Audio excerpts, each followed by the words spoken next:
Itu saya menarik begini. Kemarin saya lihat ini ya satu channel di YouTube, channel musik Hari Trianggoro. Dia main sape. Ya. Tahu sape? Kan sekarang itu menarik, mudah dimengerti, terus bahasanya nyambung dengan anak-anak. Nah itu Mengenai tata bahasa yang segala macam. peraturan nggak menjadi masalah seperti Nah, perhatiin nggak? Ini anak-anak sekarang itu saya lihat jarang, bahkan untuk main gitar saja jarang gitu. jarang. Sok coba. Dulu kita kalau nongkrong pasti dengan dari siapapun, bukan dengan circle kita, pasti ada satu orang yang bawa gitar dan main gitar dan kita nyanyi bersama. Sistem ya ini yang bisa mengerjakan banyak hal. Apakah ini banyak orangnya yang mengisi dulu data, ini data-data awal. Iya. Kemudian sesuai dengan ada customer yang membutuhkan baru dikeluarkan, atau ada sistem yang sudah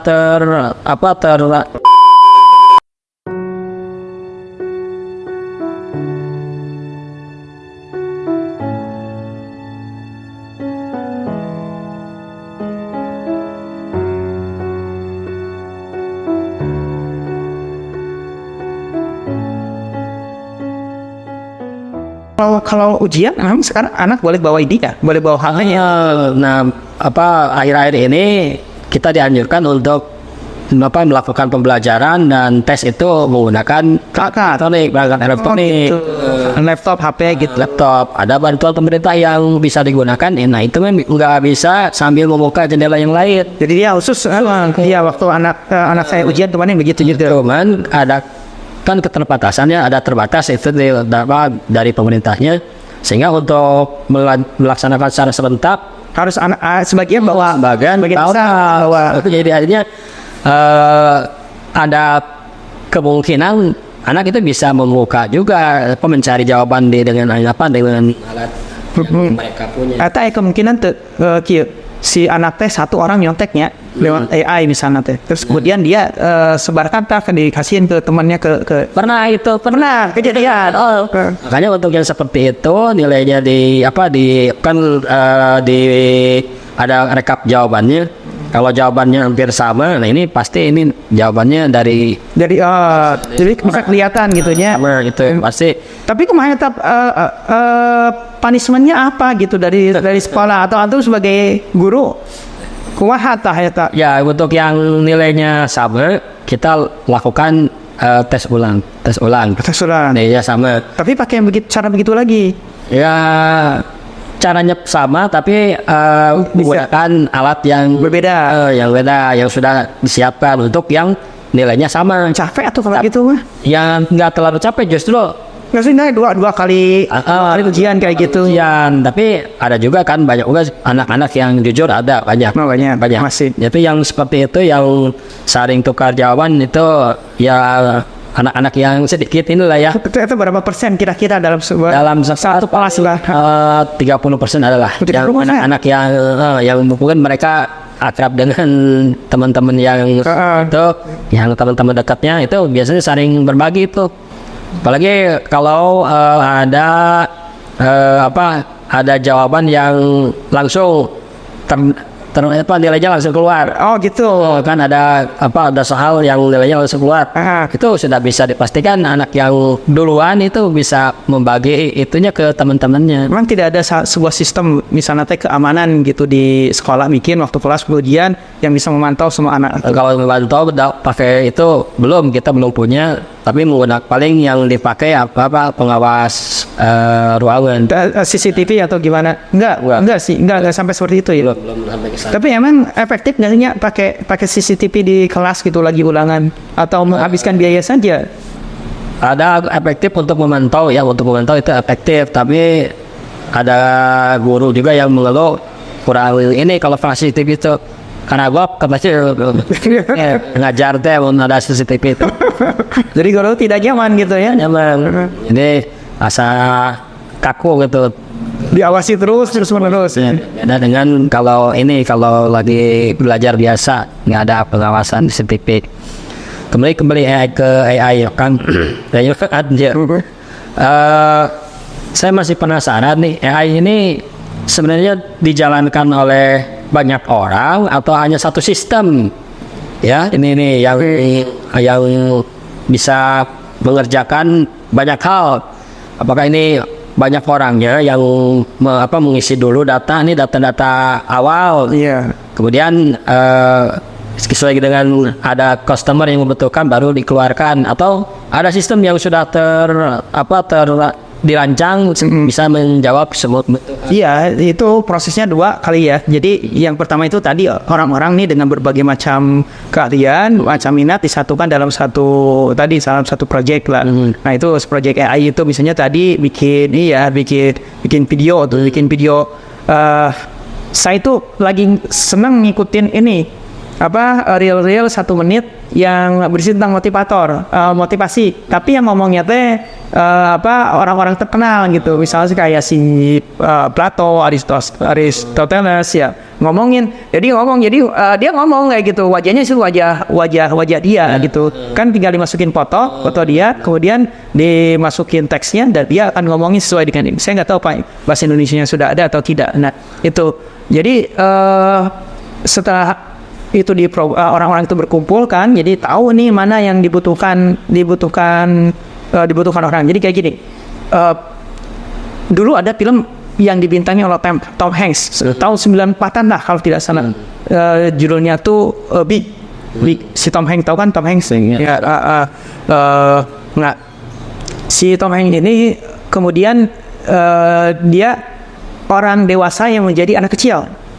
Orang dewasa yang menjadi anak kecil. Nah, kalau nggak salah anak kecil yang menjadi orang dewasa. Nah, dia itu akhirnya sampailah cerita-cerita nyampe dia ke tempat mainan. Tempat mainan ini bagaimana supaya bisa menguasai pasar gitu ya. Padahal kan persaingan penjualan mainan itu banyak banget. Nah, si Tom Hanks ini karena dia anak kecil dan berubah wujud jadi orang dewasa, jadi dia berpikir jadi kayak orang kayak anak kecil gitu. Jadi dia tahu pengen apa gitu. Coba kalau kita nih nonton Doraemon tadi lah ya, masuk akal nggak buat kita si Doraemon? Ya enggak. Itu aku nonton juga ya ucing di dia gitu kan, kayak robot gitu, terus kan nggak pernah ditanyain ibunya si Nobita sama bapaknya nggak pernah nanyain si Doraemon dari mana gitu. Nonton kan Doraemon, saya masih pertama kali nonton 3 SMP itu sampai sekarang masih suka nonton. Nah, itu kan pertanyaan-pertanyaan itu nggak pernah ada di dalam anak kecil ya. Ya udah, dealing saja lah, kompromi saja. Iya, kita terima saja Doraemon seperti itu. Ya. Betul. Ininya. Coba kalau kita nonton Doraemon sekarang, itu si Doraemon kenapa jadi suka dorayaki dan takut sama tikus kan gitu. Nah itu. Nah, jadi yang kedua itu jadi cara berpikirnya disatukan dari orang-orang yang berbeda latar belakang, cara berpikirnya sama, kemudian bikin project kan. Akhirnya dia bikin sebuah program yang sudah tersusun rapi. Jadi artinya sampai pengambilan keputusan, maksudnya saya ingin domba yang banyak bulunya kan, misalnya kata kuncinya begitu. Nah itu kan dia memberikan informasi itu pada kita, tapi tetap ada satu hal, walaupun begitu ya sudah terprogram computerized semuanya, ada satu hal menurut saya tadi nggak ada emosinya di AI itu. Jadi salah satu, dan itu kesempatan yang tidak boleh dilewatkan oleh kita manusia gitu ketika kita berkarya. Jadi kita berikan jiwa kita pada karya kita. Dan ini nih, kan kalau global tiap negara itu ada ya? Ada. Bahkan di satu negara saja bisa beberapa. Makanya AI juga sama seperti itu, sehingga ngerti bahasa tiap orang. Kayaknya belum, soalnya kan bahasa Indonesia masih kagok ya, dia bikin konten bahasa Indonesia dia masih kagok. Atau misalnya tadi voice over itu kan ada tuh layanan voice over. Saya pernah coba tuh yang baik, yang gratisan atau berbayar, tetap nggak enak kayak gitu. Misalnya kan kayak kalau kita jadi suaranya itu kayak kita bikin konten nih buat di YouTube ya, kemudian pakai tadi si voice over yang free dulu, kemudian yang berbayar juga sama. Itu tetap saja komanya nggak enak. Kalau kita kan menggambarkan misalnya seorang naik kuda gitu kan, cara kita ngucapin kuda saja berbeda. Si itu nggak ada. Tapi saya lihat juga itu tidak masalah buat banyak orang ya. Orang tetap lihat konten gitu, kontennya banyak diakses kayak gitu. Yang penting kan sekarang itu menarik, mudah dimengerti, terus bahasanya nyambung dengan anak-anak. Nah itu Mengenai tata bahasa yang segala macam peraturan nggak menjadi masalah seperti Nah itu PR buat kita sebenarnya para konten kreator ya. Para konten kreator juga harus memperhatikan itu gitu. Jadi kita mencerdaskan kehidupan bangsa. Benar. Kita harus menjadi bagian dari tugas kita nih ya sebagai konten kreator untuk bisa memberikan yang lebih baik lah dari. Cuma saya juga sepakat ya dengan banyak konten kreator ya tentang AI ini. Konten kreator sudah bilang ini ngeri, ini sebenarnya ngeri buat kita nih katanya. Karena kan tadi orang lebih cenderung gue nggak peduli, gue dapetin karya kamu yang dibikin bagus dan karya dia yang tidak yang serampangan yang biasa yang dibikin AI ya nggak serampangan juga sih, maksudnya dibikin AI juga itu sama bermanfaatnya. Nah itu jadi buat konten kreator ini sebenarnya ngeri juga karena kan ya kalau AI kita bikin biasanya kita bikin tadi kata ente itu kan bikin artikel itu kita butuh. Kalau kita nulis benar-benar referensinya pakai buku atau apa gitu kan kita bisa nulis 2 jam gitu ya. Dengan AI 10 menit 15 menit sudah beres ini. Presentasinya juga udah ada. Jadi ini bisa ngeri banget apalagi nanti mungkin ya di beberapa tahun mendatang, enggak tahun mendatang mungkin tahun depan juga sudah cepat banget ya. Benar. Tapi ya jadi kekhawatiran kita aja ini. Khawatirnya generasi kita yang akan datang kalau semuanya bergantung pada AI mau menjadi mana nih? Itu dia makanya tugas kita ini mendampingi anak-anaknya supaya tetap kreatif gitu. Ente merhatiin nggak kayak gini? Saya tuh merhatiin ya dulu waktu saya SD kelas 5 itu kakak saya main gitar. Main gitar tuh saya tuh senang banget dia main gitarnya lagu-lagunya lagu goblok ya, kemudian lagu ebit dan lagu dangdut ada yang karena saya banyak kan ya. Nah jadi kalau habis Isa itu kita ngumpul di luar tuh di luar depan rumah jadi nyanyi tuh ada kakak yang bisa main gitar satu. Nah saya tuh merhatiin terus dia wah caranya ya bisa main gitar karena keren banget main gitar itu. Nah kelas 2 SMP saya sudah bisa main gitar itu sudah tahu kemana lah ininya chord segala macam ininya. Nah coba perhatiin nggak ini anak-anak sekarang itu saya lihat jarang bahkan untuk main gitar saja jarang gitu. Sok coba dulu kita kalau nongkrong pasti dengan siapapun bukan dengan circle kita pasti ada satu orang yang bawa gitar dan main gitar dan kita nyanyi bersama nyanyi bareng kan karena sudah jarang kan gitu main apa bareng ya anak-anak itu enggak maksudnya main gitar saja gitu ya itu sudah tidak menarik gitu kayaknya kita menyenangkan dulu kan mungkin karena kita juga tidak punya banyak akses dengan HP ya tapi kan itu life skill kita itu keterampilan ya ada hal yang harus dipelajari dulu beda lah misalnya kita main gitar lewat HP gitu ya kan ada tuh aplikasi ya main gitar itu ya beda lah itunya mungkin itu juga salah satu kendala sekarang banyak lagu-lagu lama di recycle tidak ada nih lagu-lagu baru yang muncul. Iya kreativitas kita para seniman sudah agak tumpul kan ya dikalahkan oleh gadget ini. Ya, tapi mungkin gini juga itu pembahasan tersendiri sepertinya. Kenapa banyak lagu recycle ya karena mungkin kalau dulu kan si musisi ini bikin lagu dia bisa jual langsung dapat duit dari situ. Sekarang mah kan misalnya dia belum apa-apa sudah dibajak di YouTube-nya sudah ada orang lain ngupload duitnya kemana kayak gitu jadi lebih ya paling mudah recycle lagu dia kayak gitu daripada mikir berat-berat terus hasilnya nggak dihargai. Iya, jadi yang ngumpulin ini saja, ngumpulin viewer saja dari misalnya dari YouTube kan, memang belakang Spotify seperti itulah idenya. Iya. Kalau AI ini kita jadikan sebagai sandaran untuk mencari penghasilan. Oh, bisa banget lah, bisa ininya ya bahkan ya lebih ini ya mungkin juga kedepannya nih youtuber juga akan terancam juga ya maksudnya bukan terancam ya dia bisa ngambil celah itu yang tidak dilakukan oleh youtuber jadi saya ini dia kan kalau youtuber itu kan misalnya salah satunya ya dia harus keluar bikin konten bikin storyboard ya sih dia juga si pengguna AI juga harus bikin storyboard tetap. Tapi dia kan setidaknya bisa stay di rumah, stay di kamar dia dengan HP-nya atau dengan PC atau laptop. Bisa menghasilkan Karya sama dengan orang yang mencari. Iya, iya, tapi kan prosesnya juga lama ya. Propalnya misalnya dari YouTube-nya ya lama kayak gitu. Wah, luar biasa ini. Tantangan buat kita semua nih. Aware sih, kita kan usianya sudah di atas 40 ya, sudah punya anak yang SMA, ya SMP kayak gitu. Nah ini membuat kita harus benar-benar ngajarin anak itu sekarang apa sih yang dia perlukan kayak gitu. Tapi anak kita juga perlu diajarin tentang AI ini. Betul. Tapi biasanya sih Udah tahu.